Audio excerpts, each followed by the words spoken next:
Vamos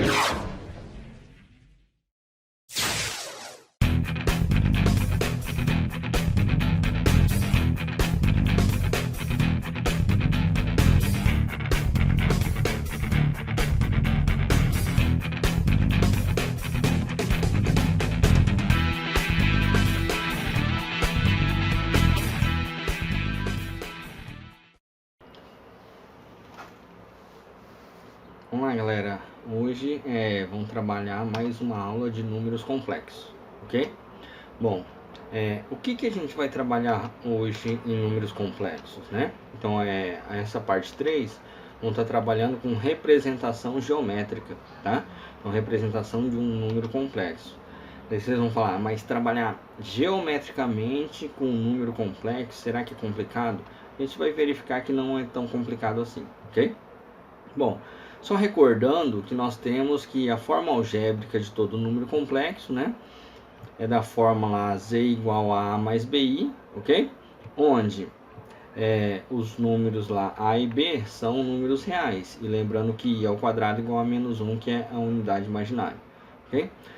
Lembrando que eu posso escrever I também igual a raiz quadrada de menos 1, tá?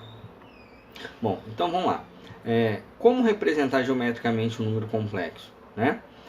Lembrando que cada par de número real, eu tenho AB, está associado a um único ponto lá no plano cartesiano, certo? Então a gente pode associar cada número complexo a um par ordenado AB.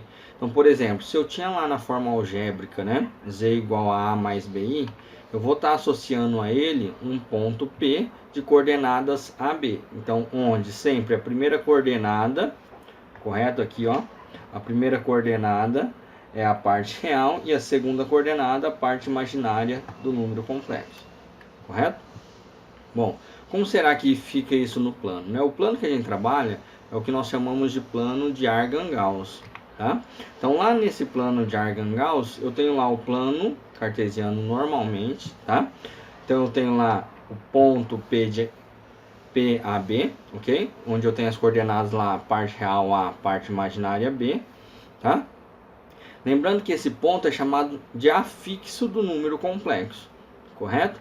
Então nós temos lá, ó, o eixo X chamado eixo real, ou seja, eu vou marcar a coordenada real em cima do eixo X e vou marcar a coordenada imaginária em cima do eixo Y. Então vou trabalhar normalmente com os pontos lá no plano cartesiano, tá? Qual que é a diferença? É que na primeira coordenada vem a parte real, na segunda coordenada a parte imaginária, correto? Bom, vamos verificar um exemplo que fica mais fácil de estar entendendo isso, né? Então aqui nós temos 5 números complexos, ó.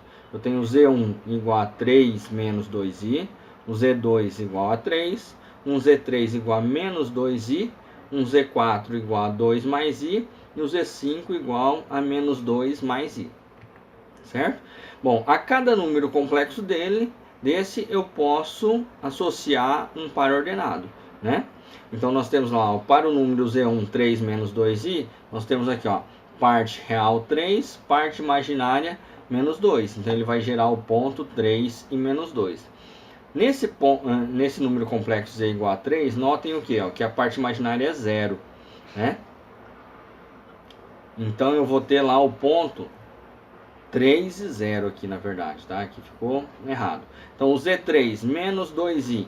Então o Z3 a parte real dele é 0. Então vai ficar 0 e menos 2. 0 e menos 2. O Z4, 2 mais i. Então quem que é o Z4? 2 e a parte imaginária 1. E o Z5 menos 2 mais i. Então a parte real menos 2, parte imaginária 1. E vamos marcar isso lá no plano cartesiano, certo? Então por que lá no plano cartesiano? Então eu tenho lá o número lá, o Z1, não era 3 e menos 2, então vou marcar a primeira coordenada no X, ó, 3, e a segunda coordenada lá no menos 2, e assim por diante, tá? Então, o que eu faço? Eu pego o número complexo lá na forma algébrica, correto? E aí, o que eu faço?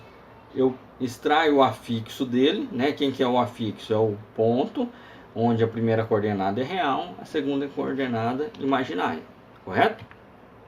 Então aqui nós temos a representação dos 5 números complexos no plano de Argand-Gauss, ok? Bom, vamos trabalhar agora com o módulo de um número complexo, né? O que a gente entende por módulo? É igual lá na física, módulo eu tenho a distância, né? Matematicamente também, ó. Quando eu pego o módulo de um número real, eu tenho a distância desse número até a origem, lá na reta numérica, certo?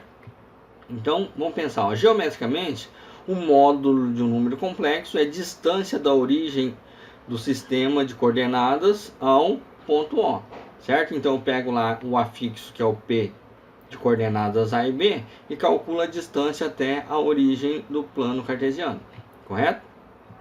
Então, eu tenho lá, ó, o que eu posso notar aqui? Ó, eu tenho um plano cartesiano, marquei o ponto P, que é o afixo aqui AB, certo? Então, o módulo desse número complexo, que eu represento aqui ó, por módulo de Z, é exatamente essa distância do ponto P até a origem, correto? Bom, o que eu posso notar aqui, né? Eu tenho aqui que, ó, o ponto P, certo? O ponto A e o ponto O está formando um triângulo retângulo, né? Onde eu tenho aqui a hipotenusa igual a módulo de Z e os catetos A e B. Então, como que eu faço para calcular esse módulo do número complexo? É só utilizar o teorema de Pitágoras, certo? Então, utilizando o teorema de Pitágoras, o que eu tenho? Hipotenusa ao quadrado é igual a soma do quadrado dos catetos, né? Então, eu tenho a hipotenusa aqui, que é o módulo de Z ao quadrado, igual a soma do quadrado dos catetos. Então, vai ficar A ao quadrado mais B ao quadrado, certo? Posso ainda fazer o que? Extrair a raiz quadrada. Passo o quadrado como raiz, então eu tenho um módulo é igual a raiz quadrada de A quadrado mais B ao quadrado. Ou ainda, eu posso utilizar, em vez dessa notação de módulo de Z, o ρ, a letra grega ρ, tá? Então, tanto faz eu utilizar o módulo de Z ou o ρ. Os dois representam um módulo do número complexo, que é sempre a raiz quadrada de A quadrado mais B ao quadrado, correto? Bom, então vamos a mais um exemplo aqui, né? Então, determine o módulo do número complexo Z igual a 2 mais 3i. Bom, lembrando, né, que eu tenho a fórmula módulo de Z igual a raiz de A quadrado mais B ao quadrado, correto? Bom, como que eu faço isso? Vamos substituir A e B. Quem que é A, quem que é B? Bom, A é a parte real 2, B é a parte imaginária 3. Então, substituindo na fórmula, eu tenho o módulo de Z é igual a 2 ao quadrado mais 3 ao quadrado. Vou resolver os quadrados, né? Então, o módulo de Z é igual a 2 ao quadrado 4 mais 3 ao quadrado 9. Então, 4 mais 9, 13. Então, o módulo de Z é igual a raiz quadrada de 13. Correto? Então, calcular um módulo do número complexo é simples. A gente vai utilizar isso mais para frente para escrever ele na forma trigonométrica, né? Então, por enquanto, o que a gente tem que saber? Que o módulo do número complexo representa exatamente a distância, certo? Do afixo AB até a origem do plano cartesiano, certo? Bom, a gente fica por aqui, a aula de hoje foi tranquila, né?